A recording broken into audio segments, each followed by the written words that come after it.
move along as quickly as we can, but we'll start with Marie. Marie is Managing Director of Bradley Tax Consulting.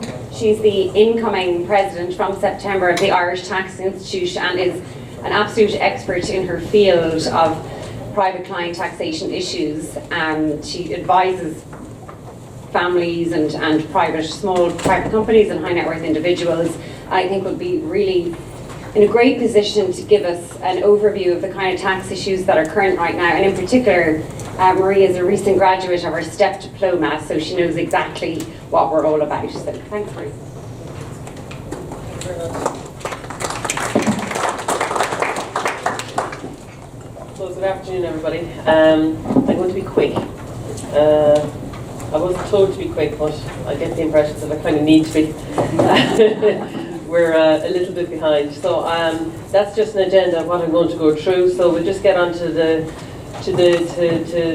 meat. So when I was sitting back and I was asking myself, what am I going to talk about today? It's like I haven't spoken in front of a STEP audience before, so I'm not as in tune as to what your needs are compared to if I was talking to an Institute of Tax attendees. So I was thinking, okay, how will I structure this? So what I've done is I actually sat down and I said, what have I encountered in my day-to-day job over the last while where I thought, yeah, that was interesting, or more importantly, I thought the reaction to my advice and my client's reaction to my advice was, oh, holy God. So for all you wizards, you might know an awful lot of this, but sometimes when clients go, oh, holy God, and sometimes they can be very informed, I kind of went, oh, well, that actually could be interesting, or that might be something that you would be, it might be of interest to share with you. So that was my mindset, and so hopefully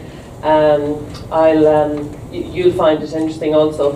So standing back and looking at the current CAT planning landscape, going back to 2008, we had a Class A threshold of 521,000 odd. It's now down to 310. So you find now that people with very modest assets and livelihoods are coming and looking for CAT advice. So this is just not a discipline for wealthy individuals anymore. Anybody with a reasonable sized house in Dublin is likely to have to consider some CAT planning. Take an example, there's someone with an estate of 2 million, they have one daughter, one son, the Class A threshold is 310,000. There's a bill there if they do nothing of 455,400, So if the asset is a house, that's illiquid, how are they going to pay the tax, So it's important that even people with very modest estates do seek advice. And this is a table that I actually think I saw this in the STEP conference, STEP notes when I was doing the course last year. So forgive me for the plagiarization, but it's okay. I was speaking at a STEP event.